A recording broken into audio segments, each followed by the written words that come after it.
अरे अरे, क्या हुआ भाई अर्जुन? बड़े गुस्से में लकड़ियां काट रहे हो। ऐसा लग रहा है जैसे इस पेड़ को अपनी कुल्हाड़ी से एकदम चीर फाड़ डालोगे। क्या बात है भाई? हाँ, हाँ, अगर मेरा बस चले ना तो मैं इस सारे संसार को ही काट डालूंगा। पता नहीं मेरी गरीबी कब दूर होगी। आए दिन मुझे मेरी गरीबी की वजह से अपनी ही पत्नी की सुननी पड़ती है। ये नहीं, ऐसा नहीं, वैसा नहीं, ये वो। ओ, ओ, ओ, ओ, ओ। अरे बस भाई, बस बस बस, लंबी लंबी सांसें लो। आज लगता है कि भाभी जी ने सुबह सुबह फिर से झगड़ा कर लिया है, इसी वजह से इतने क्रोधित लग रहे हो। क्या कहा? भाभी ने आज फिर से झगड़ा कर लिया? अरे ऐसा कौन सा दिन नहीं जाता जब वो मुझसे झगड़ा नहीं करती। जिस दिन झगड़ा नहीं करती उस दिन ताने मारती रहती है। वो तो मैं हूं को जवाब नहीं देता। अब तुम ही बताओ, अगर मेरा भाग्य साथ नहीं देता तो इसमें मेरा क्या दोष है? बस यही बात तुम्हारी भाभी को समझ में नहीं आती है। हाँ। अर्जुन की बातें सुनकर दूसरा लकड़हारा मुस्कुराते हुए वहां से चला गया। कुछ देर बाद अर्जुन लकड़ियां काटकर बाजार पहुंचा। तभी एक ग्राहक उसके पास आया। लकड़ियां तो तुम्हारी बड़ी सुंदर हैं, लेकिन थोड़ी सी गीली लग रही हैं। क्यों भाई? अरे भाई साहब, वर्षा का मौसम चल रहा है, लकड़ियां गीली नहीं होंगी तो क्या सूखी होंगी क्या? आप भी गजब बात करते हैं। अब बात तो तुम्हारी सही है, लेकिन तुम अच्छे से जानते हो गीली लकड़ियां अच्छे दामों पर नहीं बिकती हैं। उसने 2 सिक्के अर्जुन के हाथ में रख दिए। ये लो, 2 सिक्के लो। अगर बेचना है तो बेचो, नहीं तो बाजार में और भी लकड़हारे लकड़ियां बेचने के लिए बैठे हैं। अर्जुन ने चुपचाप 2 सिक्के रख लिए और घर की ओर चल पड़ा। घर पहुंचते ही अर्जुन ने 2 पैसे अपनी पत्नी गौरी के हाथ पर रख दिए। तुम्हारी आमदनी दिन ब दिन कम होती जा रही है। कल तो 3 सिक्के लाए थे, आज केवल 2 ही। अरे तो मैं और क्या करूं? मैं तो पूरी मेहनत करता हूं ना। अब मेरी लकड़ियां अच्छे दामों पर नहीं बिकती तो इसमें मेरा क्या दोष है? दोष तुम्हारा नहीं, दोष मेरा है, जो मैंने तुम्हारे जैसे फूटी किस्मत वाले से विवाह करके अपनी जिंदगी तबाह कर दी। जाओ, किसी पंडित या साधु को अपना हाथ दिखाओ, पूछो तुम्हारा भाग्य कभी बदलेगा भी या नहीं, या हमेशा तुम्हारी किस्मत फूटी ही रहेगी। अपनी पत्नी के ताने सुनकर अर्जुन क्रोध में जलने लगा। अगले दिन अर्जुन फिर जंगल में लकड़ियां काटने गया। तभी उसकी नजर एक वृक्ष के नीचे बैठे साधु महाराज पर पड़ी। वो भागता हुआ उनके पास पहुंचा। प्रणाम साधु महाराज, आप तो बड़े ज्ञानी लगते हैं। जरा मेरा हाथ देखकर बताइए, क्या मेरी किस्मत बदलेगी या मैं ऐसे ही घुट घुट कर जीता रहूंगा? बहुत परेशान हो गया हूँ, त्रस्त हो गया हूँ अपने जिंदगी से, अपने पारिवारिक जीवन से। देखिए ना महाराज। लगता है कि तू अपने भाग्य से बहुत नाराज है। ठीक है, अपना हाथ दिखा। साधु ने अर्जुन का हाथ ध्यान से देखा। तेरा भाग्य जैसा चल रहा है वैसा ही रहेगा, लेकिन तेरी रेखाओं में मैं देख रहा हूं कि कोई मनहूस तुझसे मिलने वाला है। अगर वो तुझसे मिला तो तेरा भाग्य बदल जाएगा। ये क्या बोल रहे हैं आप साधु महाराज? कोई मनहूस मुझे मिलेगा और मेरा भाग्य बदल जाएगा? अरे साधु महाराज, किसी मनहूस के मिलने से किसी दूसरे मनहूस का भाग्य कैसे बदल सकता है? अपने आप को मनहूस मत समझ अर्जुन, तू तो बड़ा भाग्यशाली है। बस तेरी कुंडली में अभी शनि डेरा जमाए बैठा है। वही मनहूस आएगा और तेरे जीवन से शनि को दूर करेगा। फिर देखना, तेरे भाग्य के सितारे पलट जाएंगे और कोई बड़ी बात नहीं, तू राजा बन जाएगा। राजा। बस बस बस बस बस बस, सब समझ गया। कितने बड़े चमत्कारी और 30 मार खां साधु हैं आप। गलती कर दी थी जो अपना समय बर्बाद करने यहां आ गया। मेरी पत्नी ताने मारती है, गांव वाले हंसते हैं, और अब आप भी मेरा मजाक उड़ा रहे हैं कि राजा, वाह वाह वाह वाह वाह। मेरी बात पर विश्वास कर, मैं मजाक नहीं उड़ा रहा। अर्जुन बिना कुछ कहे वहां से चला गया और फिर लकड़ियां काटने लगा। साधु दूर तक उसे जाते हुए देखता रहा और मुस्कुराते हुए बोला, नादान है नादान, परंतु कुछ समय बाद अपनी किस्मत स्वयं समझ जाएगा। इधर दूसरी ओर जंगल में राजा सूरज खड़ा था। चंदन नगर का राजा सूरज जितना क्रूर था उतना ही मूर्ख भी। उस दिन वो अपने सैनिकों के साथ जंगल में शिकार पर निकला था। राजा ने अचानक एक सुंदर साधारण चिड़िया को देखा जो एक डाल पर बैठी थी।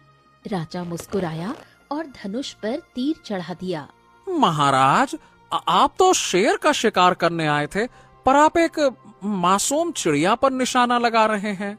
ये चिड़िया हमें बहुत पसंद आ रही है। अरे दूसरे राजा शेर मारकर उनकी खाल दीवार पर लगाते होंगे, मैं इस चिड़िया की खाल अपने महल की दीवार पर लगाऊंगा, ताकि सब जान लें कि मैं सबसे अलग हूँ, सबसे अलग। महाराज, तीर चलाएंगे तो चिड़िया के परखच्चे उड़ जाएंगे, न खाल मिलेगी न मांस, फिर दीवार पर लगाएंगे क्या? अरे हाँ, ये तो हमने सोचा ही नहीं था। तुम सच में बुद्धिमान सैनिक हो, इसीलिए मैं जब भी कहीं शिकार पर जाता हूँ तुम्हें ही साथ लाता हूँ। शाबाश, सीखो सीखो, इससे कुछ सीखो ताकि तुम्हारे अंदर भी कुछ अकल आ जाए। राजा सूरज गर्व से आगे बढ़ गया। दूसरा सैनिक पहले सैनिक की ओर झुककर धीरे से बोला, भाग्य का खेल भी अजीब है भाई। ऐसा मूर्ख इंसान भी किसी राज्य का राजा बन बैठा है, बताओ भला। अरे चुप रहो भाई, गलती से भी उसने सुन लिया ना। तीर कमान लेकर घूम रहा है, निशाना कहीं तुम्हारी तरफ न फेर दे, तुम्हारा सिर तीर से भेद देगा वो। राजा सूरज एक विशाल वृक्ष के नीचे रुका। घोड़े वहीं खड़े थे। महाराज, शाम होने वाली है, अब हमें लौट चलना चाहिए, क्योंकि रात में शेर शिकार पर नहीं निकलते। क्यों भाई, रात में ऐसा क्या होता है कि शेर टहलने नहीं निकलते? क्या खाना पीना बंद कर देते हैं क्या रात होते ही? तुम भी गजब बात करते हो। अब महाराज, वो क्या है कि शेरों को भी नींद आती है ना, दिन भर शिकार करते हैं, इसलिए थकान से जल्दी सो जाते हैं। अरे हाँ, ये तो हमने सोचा ही नहीं था। अरे वाह अगर तुम नहीं होते तो हमारा क्या ही होता। इसीलिए जब भी हम कहीं जाते हैं तो तुम्हें साथ रखते हैं और तुम सीखो कुछ इससे, बस खड़े खड़े मुंडी हिलाते रहते हो, सीखो कुछ इससे। राजा सूरज घोड़े के पास पहुंचा, लेकिन अचानक ठहर गया। उसके मन में कोई नया विचार जन्म ले चुका था। आहा, घोड़े की सवारी तो बहुत हो चुकी है, पर गधे की सवारी हमने कभी नहीं की। महाराज, गधे की सवारी आपकी शोभा में योग्य नहीं है, आप महाराज हैं। क्या शोभा देगा और क्या नहीं, इसका निर्णय हम करेंगे, तुम नहीं। हम हैं राजा, समझे? हम बाकी के राजाओं से अलग हैं। चलो अब जल्दी से जाओ, एक गधा लेकर आओ, बढ़िया सा लेकर आना, ठीक है? जाओ। महाराज, अब इस जंगल में गधा कहाँ मिलेगा? अरे ये तो तुम बताओ ना कि गधा कहाँ मिलेगा। अब सुनो, अगर तुम गधा नहीं लाए तो मैं तुम्हें ही गधा बनाकर तुम्हारे ऊपर सवारी करूंगा, समझे? जाओ। सैनिक का चेहरा सफेद पड़ गया। उसने मन ही मन कहा, हे भगवान, अगर इस मूर्ख राजा ने मुझे गधा बना दिया और मेरी पीठ पर बैठ गया तो मेरी तो जान निकल जाएगी, हालत खराब हो जाएगी।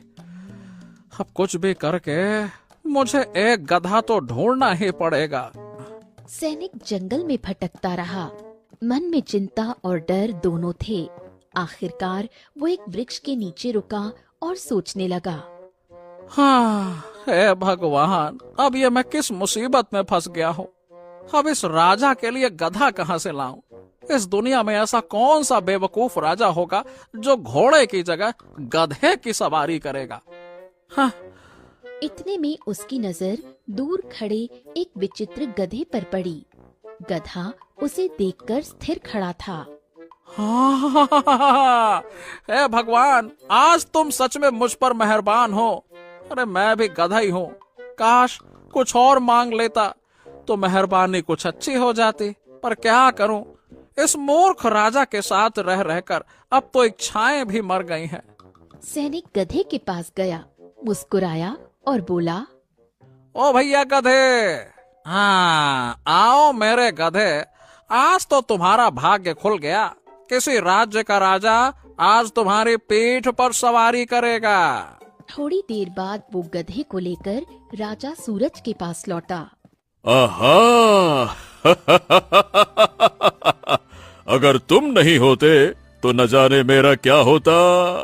इसीलिए जब भी हम शिकार पर जाते हैं तो तुम्हें साथ लाते हैं। महाराज, अब कुछ कहने की जरूरत नहीं है। मुझे पता है कि आप फिर से कहने वाले थे, इससे कुछ सीखो। मैं सीख रहा हूँ महाराज, बिल्कुल ध्यान से सीख रहा हूँ। बहुत अच्छे, बहुत अच्छे। राजा सूरज गर्व से गधे पर बैठ गया। गधा कुछ कदम चला ही था कि अचानक चीखा और अगले ही पल राजा सूरज जमीन पर जा गिरा। अरे अरे अरे महाराज, महाराज क्या हुआ महाराज? अरे रे रे रे रे रे, इस मनहूस गधे ने मेरी कमर तोड़ दी। मुझसे तो अरे रे रे रे, मुझसे तो खड़ा भी नहीं हुआ जा रहा। अरे देख क्या रहे हो, उठाओ मुझे और उठाकर जल्दी से महल ले चलो। अरे रे रे रे रे। दोनों सैनिकों ने किसी तरह राजा सूरज को उठाया, गधे को भी साथ में बांध लिया और महल की ओर रवाना हो गए। राजा सूरज को पीठ के दर्द से चिल्लाते हुए महल लाया गया। गधे को महल के अस्तबल में भूखा प्यासा बांध दिया गया। इस गधे की वजह से मेरी पीठ टूट गई। ठीक होते ही मैं इसे अपने हाथों से मारूंगा, कोड़े बरसाऊंगा इस पर। थोड़ी देर में उसका पुत्र राजकुमार अशोक वहां पहुंचा। पिताजी को क्या हुआ? एक सैनिक ने पूरी घटना सुनाई। तुम दोनों जाओ, मेरे पिता को उनके कक्ष में लिटाओ और राजवैद्य को तुरंत बुलाओ। जाओ। दोनों सैनिकों ने राजा सूरज को उसके कक्ष में पहुंचाया। एक सैनिक राजवैद्य को बुलाने के लिए दौड़ पड़ा। कुछ देर बाद वैद्य वहां आ गया और राजा सूरज की पीठ पर जड़ी बूटियां लगाने लगा। थोड़ी देर में राजा सूरज का दर्द थोड़ा कम होने लगा। हाँ, अब थोड़ा दर्द कम हो रहा है। इधर दूसरी ओर राजकुमार अशोक सैनिक से बात कर रहा था। तुम्हारी बातें सुनकर तो ऐसा लग रहा है कि जैसे वो गधा मनहूस है। उस मनहूस गधे को मैं अपने हाथों से मार डालूंगा। इतना कहकर राजकुमार अशोक ने अपनी तलवार निकाली और गुस्से से आगे बढ़ा। अगले ही पल उसके पैर में भयानक मोच आ गई और वो चीखते हुए नीचे गिर पड़ा। अरे रे रे रे रे रे रे, मर गया मर गया मर गया। अरे रे रे रे रे रे, अचानक से मेरे पैर में ये मोच कहाँ से आ गई? अरे रे रे रे। ओहो, अब ये राजकुमार अशोक को क्या हो गया? अरे क्या हुआ है क्या? अचानक से मेरा पैर मुड़ गया। अरे उठाओ, देख क्या रहे हो? जल्दी से पिताजी के कक्ष में ले चलो, वहाँ वैद्य जी बैठे हैं, वही मेरा भी इलाज कर देंगे। जल्दी चलो। रे रे रे रे रे रे रे। सैनिक राजकुमार अशोक को उठाकर राजा सूरज के पास ले गया। राजा सूरज चौंक गया। क्या हुआ बेटा, तुमको क्या हो गया? पिताजी, मैंने सैनिक के मुंह से सुना कि किसी गधे की वजह से आपकी पीठ का ये हाल है, तो मैं उसे मारने के लिए जाने ही वाला था कि तभी मेरा पैर मुड़ गया और मुझे अरे रे रे रे बहुत दर्द हो रहा है, बहुत दर्द। अरे बस बस बस बस बस, चिंता मत कीजिए राजकुमार, मैं अभी जड़ी बूटियों का लेप आपके पैर में लगाता हूँ, कुछ देर में ही आपको आराम मिल जाएगा। रुकिए रुकिए रुकिए। सैनिक वहां से चला गया। सैनिकों के बीच चर्चा चल पड़ी थी। वाह भाई, ये गधा तो बड़े कमाल का निकला। क्या मतलब? मैं तुम्हारी बात का मतलब नहीं समझा। अरे भाई, जो काम हम दोनों अपने मन में करने की सोचते थे वो तो इस गधे ने बैठे बैठे कर दिया। इसी बहाने कम से कम कुछ देर के लिए हमें राजा सूरज और उसके मूर्ख पुत्र से मुक्ति तो मिल गई, नहीं सर पे सवार रहते हैं। क्या कहता है वो, हम सबसे अलग राजा है। अरे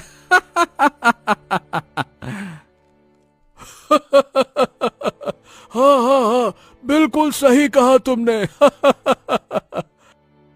2 दिन बीत गए। राजा सूरज और राजकुमार अशोक दोनों स्वस्थ हो चुके थे। राजा सूरज ने अपने सैनिक को बुलाया।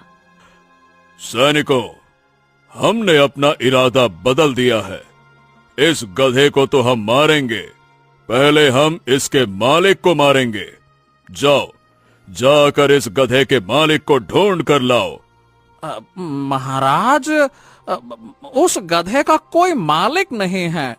जब आपने कहा कि आपको गधे की सवारी करनी है तो आपके आदेशानुसार मैं एक गधा ढूंढने गया, तो बस ये गधा मुझे आवारागर्दी करते हुए जंगल में घूमते फिरते मिल गया।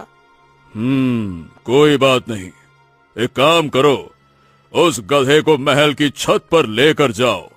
हम उसे महल की छत पर मार देंगे और उसके टुकड़े टुकड़े करके महल की छत से नीचे फेंक देंगे। इससे सारे सैनिकों को पता लग जाएगा कि हम कितने गुस्सैल स्वभाव के और सख्त राजा हैं। जब हमें गुस्सा आता है तो हम किसी को नहीं छोड़ते। चलो, छत की ओर चलो।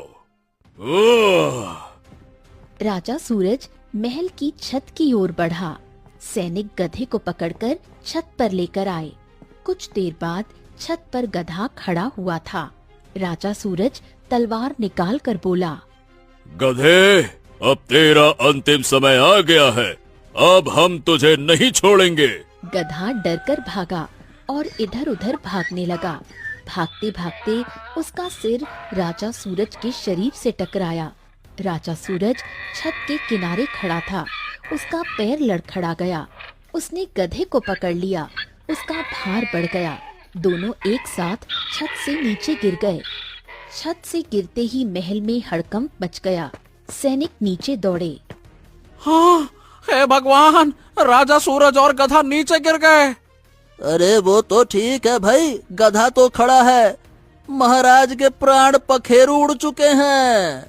पिताजी, पिताजी, पिताजी, आपको क्या हो गया पिताजी? ये कैसे हुआ? महाराज, आपके पिताजी को किसी शूरवीर ने नहीं बल्कि इस गधे ने मार दिया। सैनिक ने पूरी घटना राजकुमार अशोक को बताई। इस गधे की इतनी हिम्मत! ठीक है, जो काम पिताजी नहीं कर सके वो मैं करूंगा। राजकुमार अशोक तलवार लेकर गधे का पीछा करने लगा। गधा डरकर भागा।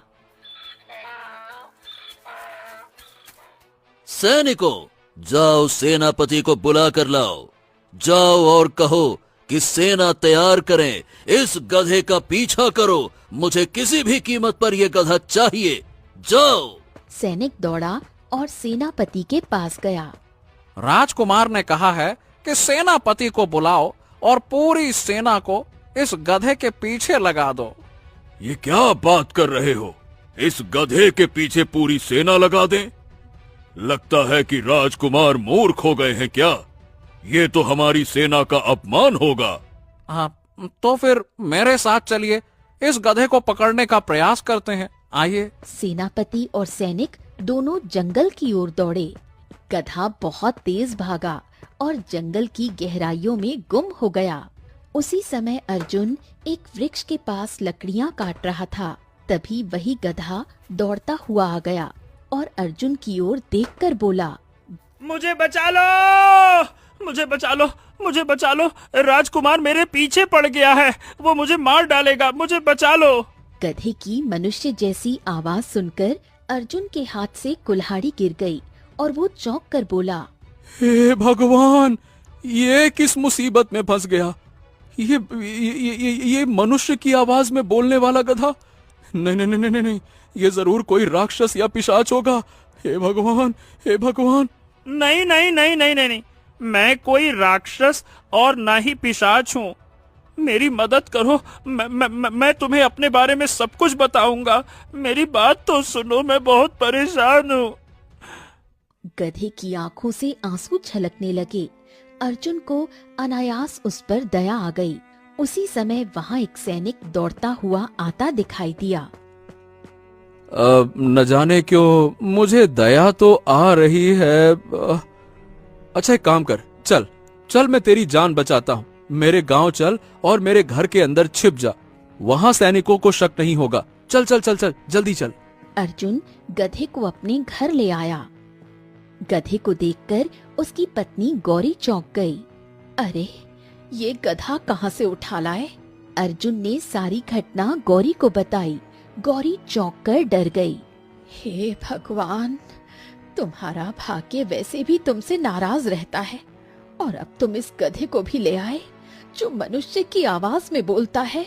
मेरी बात मानो, इसे वहीं जंगल में ही छोड़ दो, वरना ये तुम्हारे लिए मुसीबत बन सकता है। शायद सैनिक इसके पीछे पड़े हैं। अर्जुन ने गधे की ओर देखा।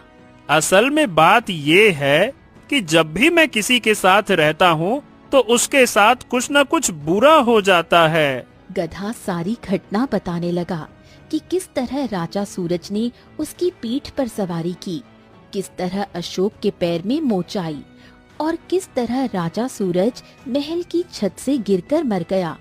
तब से राजकुमार उसके पीछे पड़ा हुआ है। इसे वहीं छोड़ाओ जहाँ से लाए हो। इसने तो राजा सूरज तक को मार दिया, पर तुम्हारे पास तो कुछ भी नहीं है। अर्जुन गहरी सोच में डूब गया। नहीं नहीं गौरी, गौरी ऐसा है कि नियति में जो लिखा होता है उसे कोई नहीं बदल सकता। इस गधे का क्या दोष है? न जाने क्यों मुझ में दया जागी है। वो लोग इस बेचारे गधे को मार डालेंगे और मैं ऐसा नहीं होने दूंगा। अगर मैं इसे उन्हें सौंप दूंगा ना तो वो इसे मार देंगे और मुझे ही पाप लगेगा, समझो। तुम पर क्या पाप लगेगा? तुमसे विवाह करने का पाप पहले से ही मेरे सर पर चढ़ा है। गौरी गुस्से में वहाँ से चली गई। अगले दिन अर्जुन फिर लकड़ियाँ काटने गया। लकड़ियाँ काटकर वो उन्हें बाजार ले गया। तभी धनीराम नाम का एक ग्राहक आया और लकड़ियों को गौर से देखकर बोला, अरे वाह, तुम्हारी लकड़ियां तो विशुद्ध वृक्ष वाली लग रही हैं। अर्जुन ने चौंक कर पूछा, क्या विशुद्ध वृक्ष? ये कौन सा वृक्ष होता है? अच्छा, तुम नहीं जानते क्या? अरे भाई, विशुद्ध वृक्ष वो वृक्ष होता है जहां आसपास जड़ी बूटियां उगती हैं। मैं तुम्हारी लकड़ियां 10 सोने के सिक्के में खरीद लूंगा, लाओ। ये सुनकर अर्जुन अचंभित हो गया। क्या 10 सोने के सिक्के? धनीराम मुस्कुराया और अर्जुन के हाथ में 10 सोने के सिक्के रख दिए। धनीराम लकड़ियां उठाकर ले जाने लगा। अर्जुन ने पूछा, ए भैया सुनो, जब ये लकड़ियां इतनी कीमती हैं तो वहां की जड़ी बूटियां कितनी ऊंची कीमत पर बिकती होंगी? वो जड़ी बूटियां, अरे भाई, वो जड़ी बूटियां बड़ी अनमोल होती हैं। अगर तुम्हें कोई ऐसा वृक्ष मिले जिसके आसपास पौधे उगे हों तो उन पौधों को तुरंत उखाड़ देना और मेरे पास ले आना। मेरा नाम धनीराम है और जड़ी बूटियों का व्यापार करता हूँ। मैं तुम्हें बढ़िया दाम दूंगा, ठीक है? चलो। धनीराम वहाँ से चला गया। अर्जुन सोच में डूब गया और याद किया कि उसने जंगल की गहराई में एक वृक्ष देखा था जिसके आसपास कुछ पौधे उगे थे। अर्जुन तुरंत घर की ओर दौड़ पड़ा। अर्जुन ने सारी घटना अपनी पत्नी को बताई। अरे वाह, तुम्हें सोने के सिक्के मिले हैं। मुझे तो विश्वास ही नहीं हो रहा। शायद ये गधा दूसरों के लिए मनहूस होगा, लेकिन तुम्हारे लिए तो ये बड़ा ही भाग्यशाली साबित हुआ है। अर्जुन के मन में साधु की कही बात गूंज उठी। साधु महाराज ने कहा था कि जिस दिन तुझे कोई मनहूस मिलेगा उसी दिन से तेरे भाग्य के सितारे पलट जाएंगे। क्या कहा तुमने? कुछ नहीं, बस मैं ऐसे ही सोच रहा था कुछ। अगले दिन अर्जुन फिर जंगल की गहराई में गया। वो उस वृक्ष की तलाश में था जो उसके भाग्य की कुंजी बन चुका था। कुछ देर बाद उसे एक अजीब वृक्ष दिखाई दिया जिसके आसपास जड़ी बूटियां उगी हुई थीं। अर्जुन ने वो सारी जड़ी बूटियां तोड़ ली और धनीराम के घर की ओर चल पड़ा। अरे वाह वाह वाह लकड़हारे वाह! तू जानता भी है क्या, तूने तो ऐसी जड़ी बूटियां लाकर दी हैं जिनकी तलाश मुझे वर्षों से थी। ठीक है, तो मैं तुम्हें इनकी कीमत के रूप में 10,000 सोने के सिक्के दूंगा। हाँ। क्या? 10,000 सोने के सिक्के? अब हाँ भाई, देखो भाई, मैं इससे ज्यादा एक फूटी कौड़ी नहीं दूंगा। 10,000 सोने के सिक्के बहुत हैं। इनको मैं 20,000 में बेचूंगा तो मैं भी तो कुछ कमाऊंगा ना। ये लो। धनीराम ने सिक्कों की पोटली अर्जुन को दी। अर्जुन दौड़ता हुआ घर लौटा और सब कुछ अपनी पत्नी को बताया। तुम्हारा तो भाग्य पलट गया अर्जुन। अब हम सचमुच धनवान हो गए हैं। तुमने सही कहा गौरी, अब हमें कोई नहीं रोक सकता। उसी समय सेनापति, सैनिक और राजकुमार अशोक अर्जुन के घर आ पहुँचे। राजकुमार, देखिए, यही वो व्यक्ति है। मैंने अपनी आंखों से देखा था। यही जंगल से गधे को अपने घर लेकर भाग गया था। हाँ, बड़ी मुश्किल से इसका घर मिला है। इस गधे को तो हम बाद में मारेंगे, पहले इसे मारूंगा मैं। अरे, लेकिन मेरी क्या गलती है राजकुमार जी? गलती ये है कि तूने उस मनहूस गधे को छुपाया जिसे हम मारना चाहते थे। तूने हमारे आदेश की अवहेलना की है। अरे मूर्ख, वो तुझे मार डालेगा। अपना बचाव कर। गधे की आवाज सुनकर सभी लोग हैरान रह गए। राजकुमार कुछ पल के लिए ठिठक गया। अर्जुन की नजर पास पड़े एक छोटे चाकू पर पड़ी।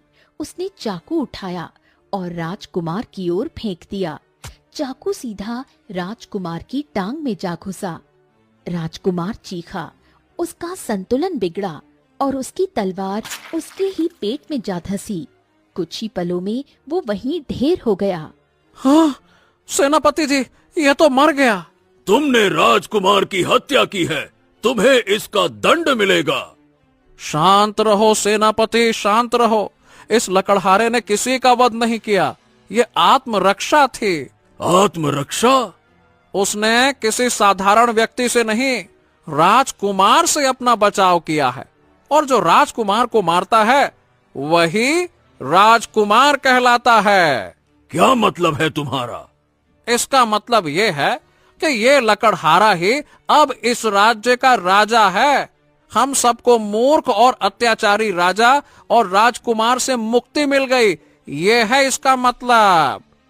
हाँ, ये तुमने ठीक कहा। तो ठीक है, अब से तुम हमारे राज्य के महाराज हो। तुम्हारी जगह ये घर नहीं बल्कि राजमहल है। चलो।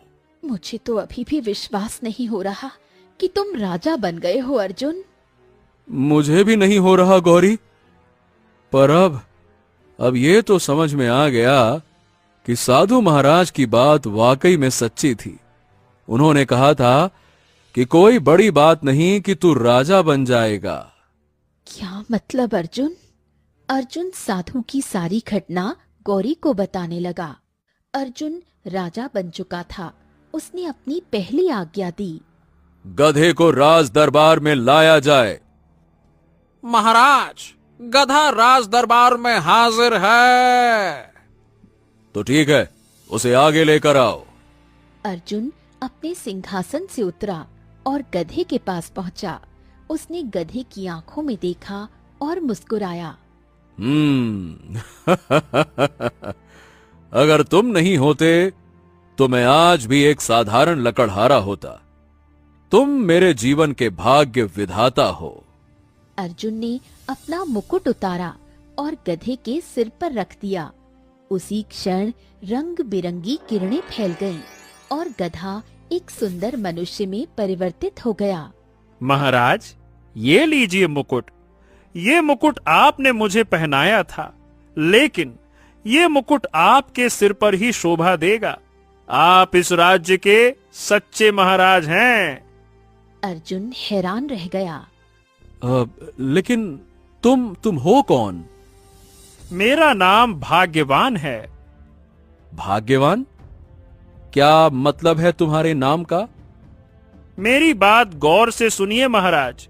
जब मैं पैदा हुआ था, उसी समय मेरे पिता को खजाना मिला था। मेरे पिता रातों रात धनवान बन गए। बस उसी खुशी में मेरा नाम भाग्यवान रख दिया गया। उस दिन से मेरे परिवार के साथ हर कार्य शुभ होने लगा। देखते ही देखते मैं जवान हुआ और पूरे गांव में ये बात फैल गई कि जिस किसी के साथ मैं बैठता हूं, उसके भाग्य के सितारे चमक उठते हैं। फिर क्या हुआ कि गांव में जब भी किसी पर मुसीबत आती तो वो मुझे बुलाता, और धीरे धीरे ऐसे ही करते करते इसे मैंने अपना रोजगार बना लिया और लोगों से मुंह मांगी कीमत लेने लगा। मैं अपने आप को भाग्यवान समझने भी लगा, लेकिन धीरे धीरे करके मेरे अंदर घमंड आ गया और मुझे पता भी नहीं चला कि मैं क्या से क्या बन गया हूं। एक दिन मैंने क्रोध में आकर एक साधु महाराज का अपमान कर दिया। साधु महाराज रुष्ट हो गए और उन्होंने मुझे अपने श्राप से गधा बना दिया और मैं बन गया गधा। श्राप मिलने के बाद मैं फूट फूट कर रोने लगा। मुझे अपनी गलती का एहसास हो गया था। तब उन साधु महाराज ने कहा कि तू अब तक जितनों के साथ रहा उनका भाग्य बदला, परंतु गधे के रूप में तू मनहूस कहलाएगा। जो भी तुझे अपने पास रखेगा उसके साथ कुछ न कुछ बुरा होगा। लोग तेरी वजह से तुझसे घृणा करेंगे, पर जिस दिन कोई सच्चा मनुष्य सच्चे मन से तेरे प्राण बचाएगा, ये जानते हुए भी कि तू मनहूस है, उस दिन उसका भाग्य बदल जाएगा। और जब वो तुझे किसी सम्मान से नवाजेगा, तब तू श्राप से मुक्त हो जाएगा। भाग्यवान की बात सुनकर अर्जुन मुस्कुराने लगा। उसे सब कुछ समझ में आ गया था।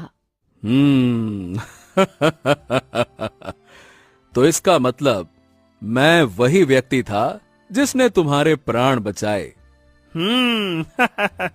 बिल्कुल महाराज, आपने मुझ पर दया की, जीवन दिया, मुझे सम्मान भी दिया और देखिए मुझे ताज भी पहनाया।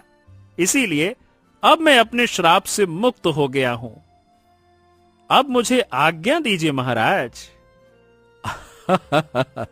आज्ञा तो देता हूं, लेकिन अब से हम दोनों मित्र हैं और अपने मित्र से मिलने के लिए आते रहना भाग्यवान। जैसा आपका आदेश महाराज। इतना कहकर भाग्यवान वहां से चला गया। उसकी आंखों में कृतज्ञता थी और अर्जुन के चेहरे पर संतोष की मुस्कान। राज्य में आनंद और शांति